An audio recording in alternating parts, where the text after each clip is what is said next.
Muchísimas gracias, Kim. Ay, gracias. Los aplausos virtuales me están llegando. Gracias. Siempre es un placer escucharte. Ya he escuchado esta plática varias veces y no me dejan de sorprender los números, no me deja de sorprender las estrategias que has encontrado para lograr transmitir tu mensaje que, como bien dices, parece contraintuitivo y es muy difícil que la gente realmente se convenza de este tipo de soluciones que son más bien a largo plazo, sobre todo con una sociedad quizá como la latinoamericana, una cultura latinoamericana que tiende a ser más, quizá me aventuraría a pensar más del efecto inmediato, ¿no? O quizá es una cuestión humana en general, ¿no? Que nos cuesta pensar. No tenemos la cultura de la prevención, por ejemplo, en el área de la salud, y esto se podría ver aquí también, ¿no? Tenemos la cultura de la prevención de la pérdida del lenguaje, como pues una cuestión de salud pública. Ándale, pues sí, no está mal pensarlo así. Muy bien. Bueno, pues muchísimas gracias y bueno, pues empecemos esta charla, estas participaciones, preguntas, lo que quieran comentar. Lidia, adelante.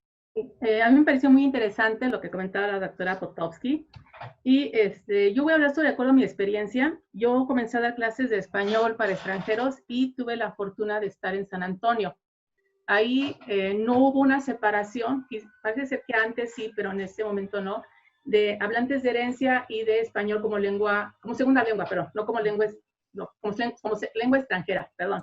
Entonces tenía a mis alumnos hablantes de herencia y los güeritos, y que estos alumnos de hablantes de herencia, que sabemos todos que tienen la gran habilidad de hablar y de entender, la comprensión auditiva la tienen muy bien desarrollada, quizá tengan un poco de pena hablar en español, pero su comprensión auditiva es muy bien desarrollada. Entonces, porque ven las novelas con sus papás. Exacto, y platican con sus papás, con sus abuelos, y están escuchando la discusión, pero no quieren intervenir, ¿no? Ajá, no hablan en español. Entonces fue interesante ver que algunos alumnos que estaban estudiando conversación eran hijos de padres mexicanos y que ahora les costaba mucho trabajo hablar en español. Y yo les pregunté, bueno, ¿por qué? Y fue lo que usted comentaba, que los mismos padres les prohibían hablar en español o los profesores. Sí. No español, ni en casa. Sí. Y, bueno, pero en casa no hay una cámara para que te puedan ver.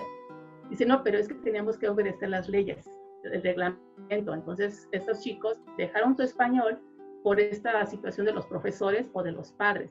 Y también me comentaban que estos padres lo hacían para que ellos se asimilaran directamente de una forma más fácil a la cultura americana. Esto me lo puede responder Jennifer, Henry, Raquel, o los que ustedes que son hablantes de herencia, qué tanto esto es cierto, ¿no? Esto de que de esta manera se asimilan más a la cultura americana o la cultura estadounidense, porque también es otra razón por la que los padres obligan o dejan de hablar español en sus casas para que ellos se asimilen de manera más tranquila, con menos discriminación. Eso creo que me podrían comentar Jennifer, Henry o Raquel o alguien que sea hispanohablante o hablante de herencia, perdón. Y también, pues más que nada eso es la asimilación. Yo me pregunto, y me muero de saber qué es lo que piensan ustedes, Jennifer y Henry y los demás. Nada más quisiera mencionar que cuando contemplamos el video de la joven que vimos, right? Yo me pregunto, I wonder what she would say about that, because they are still marked visibly, physically as Latinos. They're still oftentimes going to be discriminated against, okay? So, el haberles quitado el español no les ayudó en nada a la asimilación. Lo que conllevó fue a que pierdan su español, and then this girl doesn't have it. So I want to problematize that, what you just described very, very well. Hola, me llamo Jennifer, soy de Guatemala y soy estudiante de UMass Boston. Y uno de mis majors es Latin American and Iberian Studies.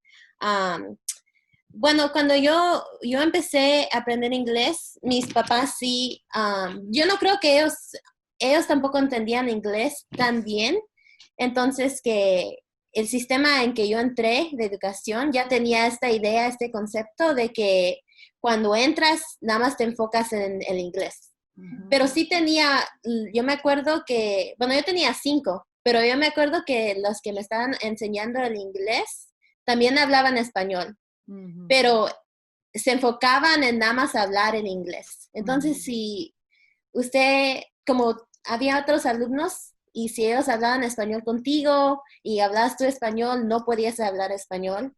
Todo lo que pasaba en la clase era en inglés. Entonces, yo creo que eso me afectó mucho a mí porque yo escogí este major de español porque yo pensé que estaba perdiendo una parte de mi identidad como hispana. Entonces yo quería refortalecer, ¿is that strengthen? Mi español más, ¿verdad? Entonces, yo creo que sí, como estaban diciendo, era una forma de que mis padres querían que yo avanzara como alumna y para que yo agarrara esa experiencia y el lenguaje del inglés que ellos no podían, porque querían que trabajar y querían que mantener la familia, ¿verdad? Pero yo creo que al mismo tiempo yo he notado que perdí mucho del español. Así como cuando Héctor empezó a hablar y pidió algo en la primera parte de la discusión, le texté a Henry y yo dije, yo no sé qué es lo que pidió porque no era un español avanzado que no entendí. Entonces, hay cositas así que se pierde, ¿verdad? Entonces, sí, eso es lo que acabas de describir is exactly what fires me up so much about this talk, because I get it. Parents want their kids que sobresalgan, que se asimilen, for them to learn what they need to be successful. Y lo contraintuitivo y lo que me pudre es que you really want your kids to learn English, you put them in dual language. Like, los políticos también que andan por ahí, no, pues que los inmigrantes tienen que aprender inglés. Yes, we know that. And if you really believe that, if you really, really, really wanted people to learn English as well as possible, then you would put money in dual language. Look at the evidence. You know what I'm saying? And then they're like, oh, no, not like that. You know, so there's something ideological there detrás de esa decisión. So I understand, you know, like what you said about your parents and their decision and what they did. They thought that was right, and it absolutely makes sense. And it's very challenging. Here's the thing. El niño va a aprender inglés, quieras o no. Lo pongas en inglés, lo pongas en español, lo pongas en chino, coreano, griego, it doesn't matter. That kid will learn English the same, at least as good, right? So why not boost their Spanish, their coreano, their chino, their whatever they have? Because not only will they maintain their Spanish or coreano or chino or whatever, but there's a chance, like en muchos de los datos que vimos, que su inglés incluso salga mejor. So if you really want their English to be as good as it can be, guess where you're going to put them? That's the part that gets me very fired up, because I understand that it's not intuitive. Verónica, ¿te quieres presentar? ¿Comentar algo? Sí, claro. Mi nombre es Verónica Robles. Bueno, soy artista, educadora por intuición y porque me di cuenta que el arte tenía influencia en las personas y podría yo aportar aquellas cosas que he ido aprendiendo por conocer la idiosincrasia de las personas y después involucrarme en las comunidades aquí específicamente en Nueva York y Boston, en donde empecé a notar este tipo de problemáticas que enfrentaban los latinos cuando me di cuenta que había latinos en Estados Unidos, porque yo tenía la idea que Estados Unidos eran puros blancos. Entonces, porque esa había sido mi interacción antes de llegar acá. Y de repente me di cuenta que no, que había una gran comunidad hispana y que teníamos nuestro propio mundo, ¿no? Que vivíamos en nuestro propio mundo. Y entonces me empecé a involucrar y empecé a notar varias cosas. Nosotros teníamos una hija y bueno, tengo muchas cosas que decir, pero voy a tratar de ser breve. Lo de mi hija fue que me di cuenta que como yo no hablaba inglés, yo solo hablaba hello, how are you y cosas así, ¿no? Entonces, si ella solamente estaba en inglés, yo no podía ayudarle mucho en la tarea porque yo no entendía. Entonces, me encontraba con una barrera ahí limitada. Entonces, tenía yo que trabajar extra para poderla enseñar a ella. Que si ella hubiera empezado con el español, hubiera avanzado, entonces me empezó a atrasar en las otras materias porque yo no la podía, o sea, sí la tratamos, o sea, logramos vencer esa barrera, pero yo me pongo a pensar en otras familias que no entienden ni las matemáticas, vienen de zonas rurales y no tienen los recursos para buscar. Entonces, en ese tiempo tampoco teníamos tanto, estoy hablando de 1993, 94, 95, cuando la tecnología no era tan al alcance de los hispanos o de la gente en general. Bueno, pasando ya después de la época de mamá, encontré 3 problemas en la comunidad. Una, el problema de identidad. Tenían baja autoestima, tanto los padres como los niños, los estudiantes. Mi pasión ha sido los niños porque yo, por medio de la cultura, la danza y la música, encontré una conexión con ellos. La identidad, la baja autoestima. Segundo, la obesidad, ¿no? Porque pues no eran activos. Y después la falta de comunicación, la desconexión con los padres por el idioma. Y la falta de respeto a los padres por el idioma. O sea, una cosa trae la otra.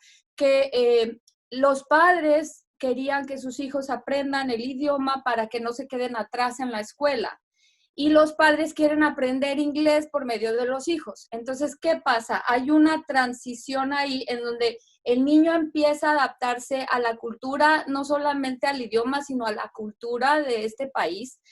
Y se empieza a desconectar de los papás en cuestión de idioma.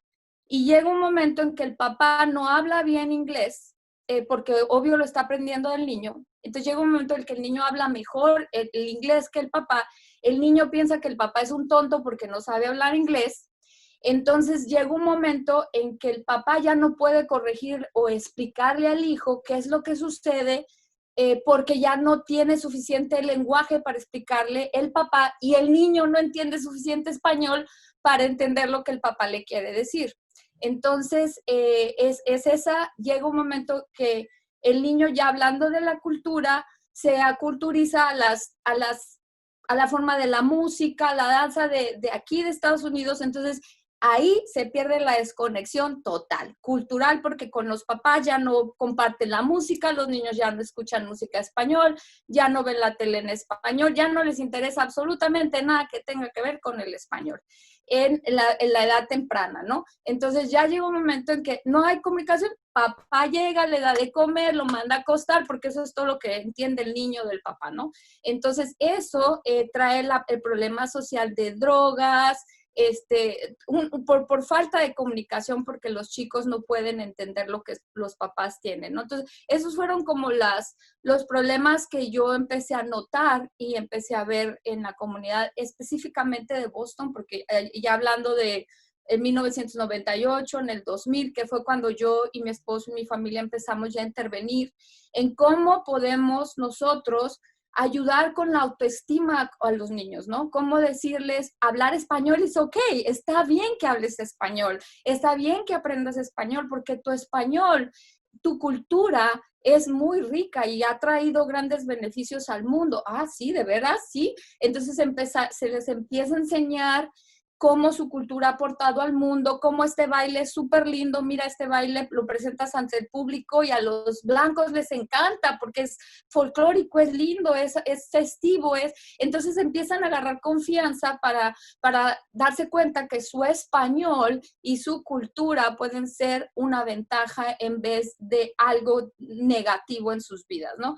Entonces, en las escuelas, el otro problema, ya en el sistema nos dimos cuenta de que no había representación cultural, o sea, de otras personas que se vieran como los niños, y los que se veían como ellos, pues no hablaban tampoco el idioma, ¿no? Y de ahí, obviamente, toda esta estructura que después empezó a aceptar, a incluir los otros idiomas, la educación bilingüe, después se quitó. O sea, ese es el tira y jala de la política y que sabemos a que todos nos enfrentamos a eso, ¿verdad? Bueno, después vienen las quejas, los niños universitarios, las personas que ya llegaron a la universidad y no hablan español, y sus compañeros blanquitos, que sus papás saben que necesitan hablar otro idioma que no sea el propio o el inglés nada más. hablan español, escriben español y los niños ahora universitarios vienen a buscarnos en el centro cultural porque quieren tener una inmersión a su cultura, porque quieren practicar su español, porque sus compañeros blancos les están tomando ventaja en trabajos y en oportunidades que se van presentando porque hablan español y lo hablan muy bien, ¿no? Entonces, pensando en que el niño es más tonto si no habla bien un idioma o el otro, es un mito que, como dice la doctora Patosky, es súper importante que eduquemos a la gente, y me encantó cuando vi tu video y de la manera que lo presentas, porque pues eres una doctora, eres una persona que se ha estudiado y que también pues de alguna manera se ve que con tus hijos lo has visto, que los padres entiendan que hablar español a sus hijos y que sus hijos aprendan a temprana edad en la escuela el español es súper importante. No importa que al principio no entiendan o mezclen los idiomas, porque a largo plazo les va a hacer mucho bien, no solamente a su carrera, a su vida social, pero a su carrera profesional, porque van a ser personas que se van a poder expresar y que van a ser menos tímidos a enfrentarse a una situación incómoda, ¿no? Entonces, creo que es un proceso que, gracias a Dios, poco a poco vamos a ir, pero estamos muy lentos todavía. Creo que debemos seguir insistiendo en este tipo de programas, de conversaciones, para que nuestra comunidad entienda que es súper importante que no perdamos nuestro idioma y nuestra cultura también. Yo no puedo estar más de acuerdo contigo en todo lo que has dicho. Claro, los programas de inmersión dual sí sufren de ciertos problemas. Tenemos una falta de preparación de maestros, tenemos falta de recursos, tenemos en ciertos lugares, claro, es bonito que los güeritos, digamos, con mucho cariño, que aprendan el español, ¿no? Pero ¿qué pasa cuando un programa, lo que estamos viendo ahora, la gente le está llamando gentrification, ¿no? La gentrificación es el anglicismo de los programas que se fundaron, ¿sí? Para el bien social de los niños hispanohablantes, pero que los papás más adinerados, güeros, se apoderan, ¿sí? Del lugar. O sea que es un problema. O sea que hay varios problemas que tenemos que seguir muy vigilantes, ¿sí? Pero por lo general yo creo que lo positivo definitivamente pesa más que lo negativo, que insisto, hay que seguirlo trabajando. Sí, estoy de acuerdo con todo lo que has escrito. Creo que de alguna manera conecta con la charla, y el hecho de que si todos los niños asistieran a estos programas de inmersión dual, podría bajar bastante, right? The frequency with which se dan los problemas que acaba usted de mencionar de manera tan personal, de lo que le ha constado ver.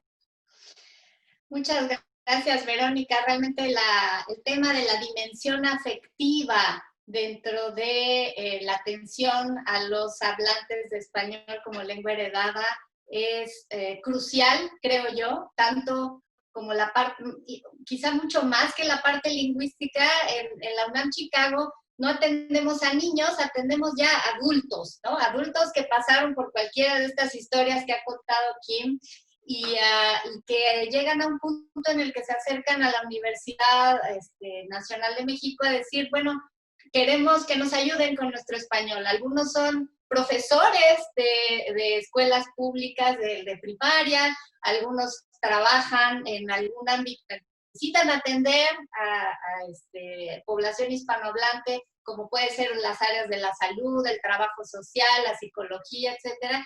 Y bueno, se acercan a nosotros, son hablantes por herencia, ¿no? Y nos dicen, por favor, ayúdame.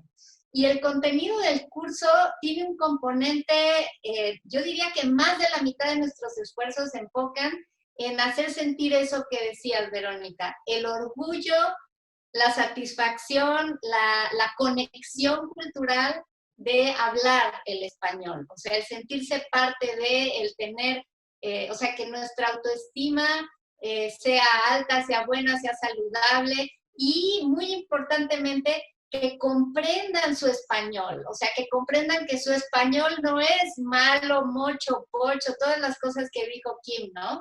Que su español es legítimo, es bueno porque les ayuda a comunicarse, porque les da una ventaja laboral, académica y muy importantemente afectiva. Y una vez que asumen eso y que se sienten contentos, aquí en inglés usan mucho la palabra empoderado, ¿verdad? Empowered. Ya que logramos eso, lo demás casi que viene por sí solo, ¿no? Porque ya estamos en la ruta correcta y ya finalmente lo que necesitan de su español es aprender a poner los acentos escritos o aprender ciertas frases más idiomáticas o expandir su vocabulario en un área muy específica laboral, pero ya eso es un camino mucho más sencillo una vez que uno asume que su español es bueno y que es bueno ser bilingüe y que, como dijo Kim, no debemos de comparar al bilingüe con el que está en México y habla español allá o el que toda su vida transcurrió en inglés aquí. Bueno, muy interesante. No sé si a Henry te quieras presentar y comentar algo. Hello, everyone. I'm Henry Chavez. I'm a student at UMass Boston, like Jennifer. I'm studying Human Services. I'm a junior. So mi primer lenguaje es español y yo vine acá a los Estados Unidos cuando tenía 14 años. Y quizás lo que a mí me faltó, yo estaba aprendiendo inglés y lo que a mí me faltó quizás es diversidad en mi escuela. En la escuela, desafortunadamente, la escuela que yo fui no había nada de diversidad. So yo estuve en el programa de todo inglés, aprende inglés lo más rápido que puedas, ¿no? Para alcanzar a las demás personas, a los demás estudiantes, ¿no? So quizás eso es lo que quiero recalcar, que hay partes en Estados Unidos donde no hay diversidad y esa diversidad, y cuando una persona como yo, hispana, está en una escuela no diversa, estos programas para, como dijo Kim, que te enseñan 50-50 español, inglés, no existen, no hay.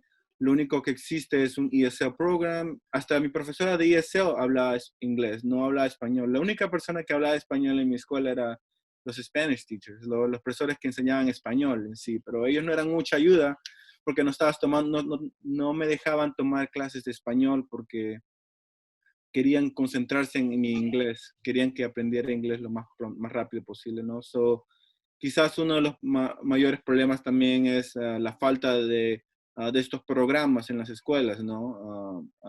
Yo viví todo el tiempo que estaba en Estados Unidos, he vivido en Braintree, y esta ciudad no es diversa, ¿no? Y quizás hay que, eso es lo que quizás es un problema grande, que no se habla mucho de que hay ciudades, hay pueblos donde la diversidad es poca y eso puede, no ayuda al estudiante hispano a aprender su español, ¿no?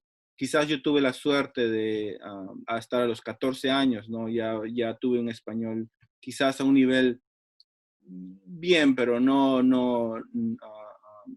tuve la suerte de saber escribir y leer español en esa edad. Pude retener esas habilidades de leer y escribir, ¿no? Pero otros hispanos que hayan venido a más temprana edad quizás se hubieran olvidado de su español a la edad que haya llegado, ¿no? Al graduarse de la high school, ¿no? O los que nacen aquí. Incluso. O los que nacen aquí, ¿no? Como usted dijo, hay bastantes estudiantes que se olvidan de su español, ¿no? Quizás porque sus padres no les piensan que no es importante, o quizás es mucho más importante aprender inglés que retener tu español, ¿no? Incluso hay papás, por ejemplo, de las 3 generaciones que vimos, a veces tú naces acá o te traen muy chiquito, ¿sí? Pero tu español es fuerte, pero tu inglés todavía más. Y con tu pareja, pues tienes la costumbre de hablar inglés, porque es lo que haces diario. Claro, Entonces, claro. nacen tus hijos. A mí me consta, porque tengo un libro con una colega, Lourdes Torres, aquí en Chicago, sobre el español de Chicago. Tenemos 124 entrevistas con personas de diferentes grupos generacionales.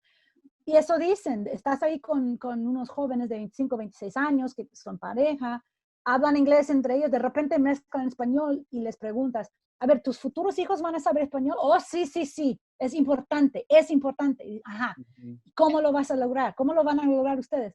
Si están todo el día hablando inglés y de repente lo piensan y es difícil, es nadar contra la corriente por mucho que quieras. Y estoy hablando de los que sí ya tienen la disposición positiva. ¿sí? Quieren que sus hijos hablen español, pero no saben cómo hacerle porque ellos mismos hablan puro inglés todo el día y es muy difícil. Entonces dicen, no, pues los envío con mi mamá. Mi mamá vive aquí, pues muy bien, abuela factor, muy bien. Sí. Pero ¿qué va a pasar cuando tú seas el abuelito o la abuelita? ¿No? Así Bueno, que se yo fijen. quizás también quería decir que los números que usted enseñó, que el 20% de las personas hablan otro idioma acá en Estados Unidos, quizás este fenómeno es quizás porque el inglés es un lenguaje tan importante, no solo para Estados Unidos, pero para el mundo. So, quizás como nosotros también, familias hispanas, de cierta manera relacionamos inglés, aprender inglés a una meta, ¿no? Quizás si quisiéramos ir a otro país, ¿no? Y sabemos inglés nosotros, podríamos desarrollarnos mejor que con Right. nuestro Y propio estoy de lenguaje. acuerdo con eso. English is important. What's the best way to get good English? Ujú. Dual language. Like, vuelvo a lo mismo. I agree with you. English, English, English, English, English. Most important, most important, most important in the world. International, politics, money, blah, blah, blah. Yes. What's la mejor ruta para llegar ahí? Una educación bilingüe. Pero qué difícil, como menciona Henry, ¿no? En estas poblaciones donde realmente pues no se da la diversidad, ¿con qué motivación va la gente a buscar esos entornos bilingües? Por mucho que lean y les expliquemos que hay beneficios cognitivos y de muchos tipos, ¿verdad? Es complicado, es complicado. Gracias Henry por compartir eso. Gracias también a ti, Jennifer. Sí, muy importante que a los padres, yo creo que es trabajo de todos, ¿no? De alguna manera la participación también de los padres hispanos en las escuelas es muy baja también. Los padres siempre están ocupados trabajando y no van a las reuniones de los niños, a las escuelas, por falta de tiempo. Pero si ellos empiezan a entender que mantener el idioma con sus hijos de la casa es importante, es ahí el primer paso, ¿no? Porque sí se encuentran en estos retos de que sí, tenemos que aprender inglés, es lo que le digo al papá, usted aprenda inglés, pero vaya a una escuela o agarre un tutorial en el Facebook, agárrese ahí en vez de perder el tiempo, aprende inglés donde debe de aprender inglés y hable español con su hijo, pero sí, yo creo que es muy importante que todos de alguna manera aboguemos por este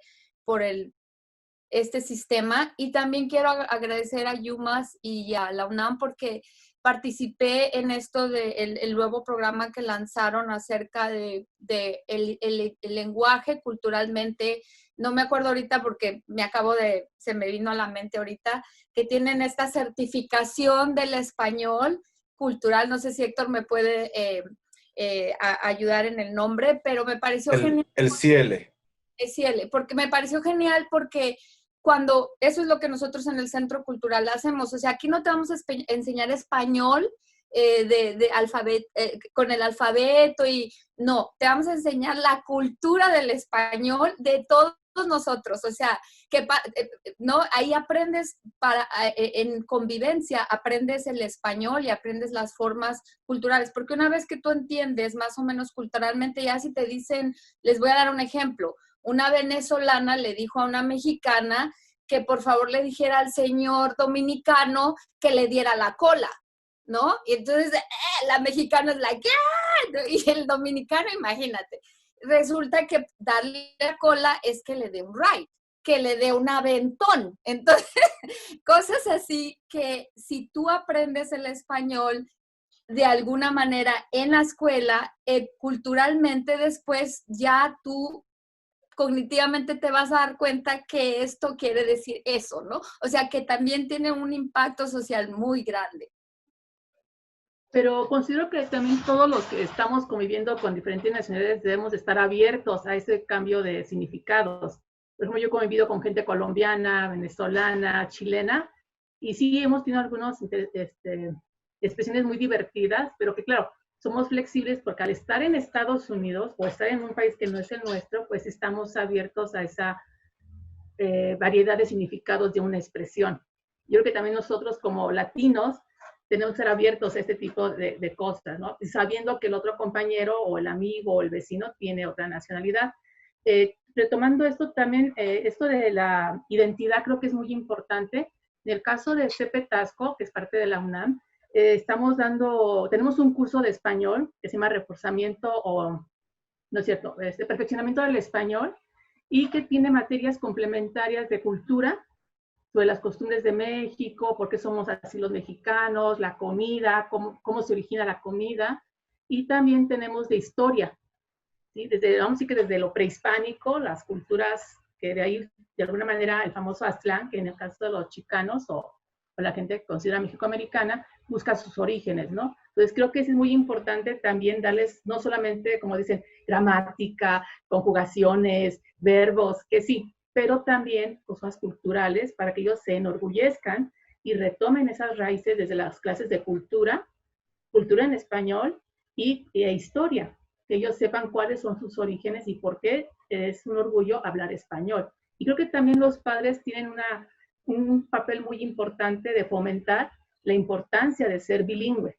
Y cuando yo hablo de bilingüe no me refiero solamente al español, sino a la gente que habla chino, japonés o todo, debido a esta gran variedad que hay en Estados Unidos.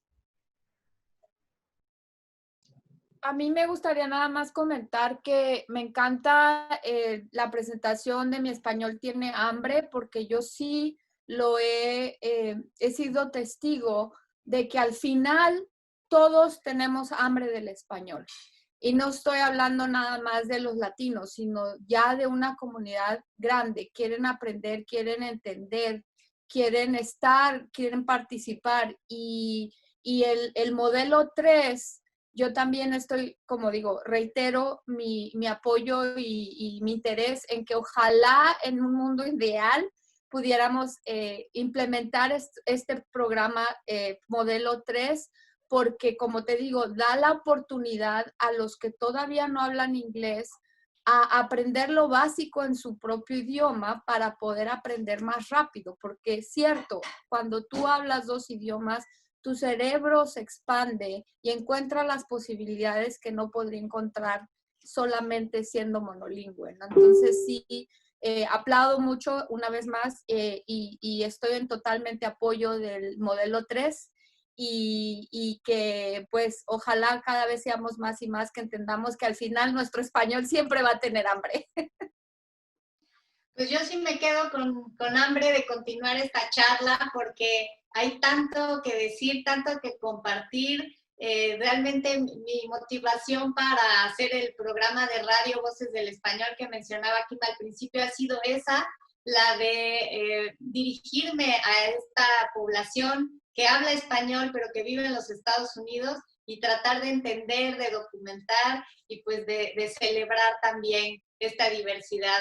Kim, ¿quisieras dirigirnos un último mensaje para despedirnos? Pues les agradezco su atención. Como dice Verónica, empezamos con hambre y acabamos con hambre porque ya rugen las panzas, yo creo, a estas horas. Les agradezco de nuevo a Héctor, Erika, Benjamín, a todos que hayan hecho posible esta charla, a todos ustedes que han asistido y que sigamos adelante ¿no? Cada conversación que tengamos, si estamos en una quinceañera y bueno, pensando en la normalidad, volver a estar en una fiesta con personas, bueno, y escuchamos una conversación, ay, que mi hijo me dijeron que no hablar español porque se iba a confundir, decir algo, ¿no? Con todo respeto, pero decir algo, ayudar a hacer otra voz, la voz de la razón, para esta gente que de repente no tiene acceso a los estudios o quizás a todos los hechos. Así que todos podemos aportar nuestros granitos de arena. Ser activistas todos, como Eso. Kim. Muy bien. Esperemos que esta charla sea el principio de una más larga conversación. Un gusto conocerlos a todos. Gracias.